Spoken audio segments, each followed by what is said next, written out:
स्वीकार हो।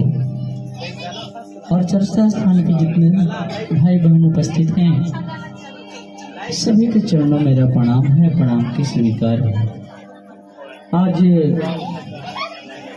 शिव गुरु चर्चा ग्राम चोड़ी प्रकाश यादव जी के घर में विवाह के शुभ अवसर पर हो रहा है।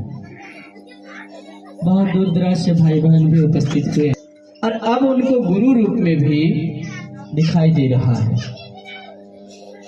और जिसने शिव को गुरु नहीं बनाया उनको भगवान के रूप में दिखाई देता है। और भगवान कहाँ है?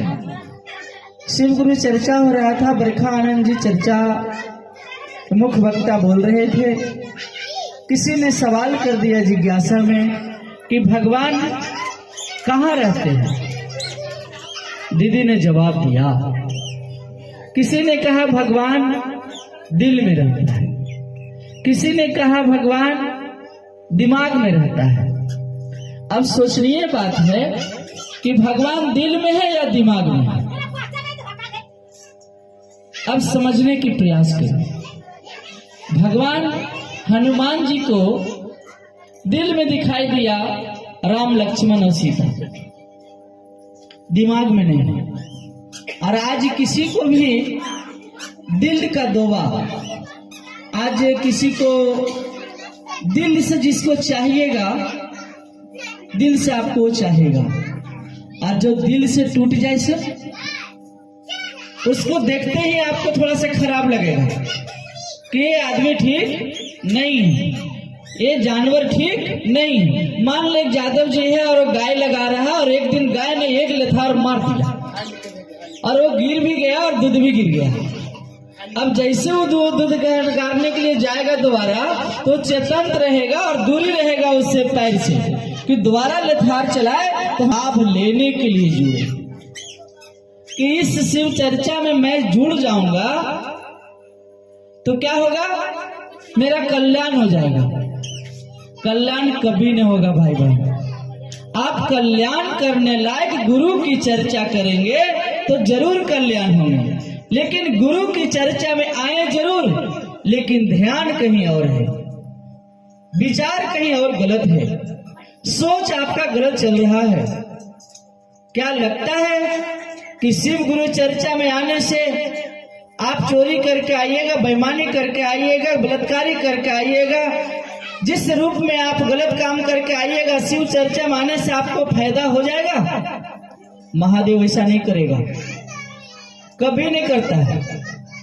महादेव को जो ईमानदारी से चाहा वो कौन चाहे जानते हैं? इस कलयुग में साहब हरिंद्रानंद जी ने चाहा, और दूसरा शिव गुरु की शिष्य दीदी नीलम आनंद जी ने चाहा।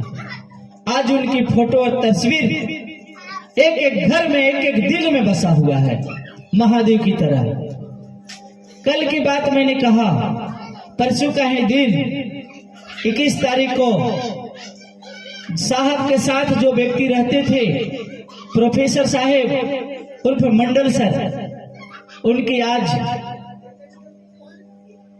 परसों डेट के कल का दिन दाह संस्कार हुआ।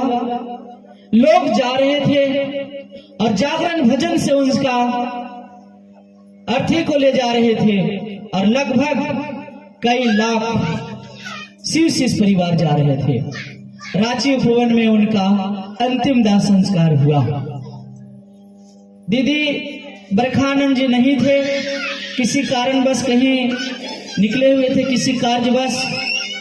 मैसेज पे मैसेज आया, हम लोग यहाँ क्या छोटा छोटा ग्रुप में तो मैं हूँ, लेकिन मैं बताना चाहता हूँ भाई बहन, शिव शिष्य परिवार का मुख्य फाउंडेशन से जुड़े हुए मैं हूँ।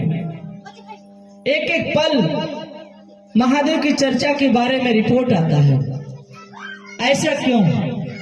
शिव चर्चा में शिव शिष्य परिवार बनना आसान है, लेकिन चलना कठिन है। शिव शिष्य परिवार जुड़ने से आप एक सदस्य शुल्क नहीं देते हैं, और मैंने देता हूं हर साल।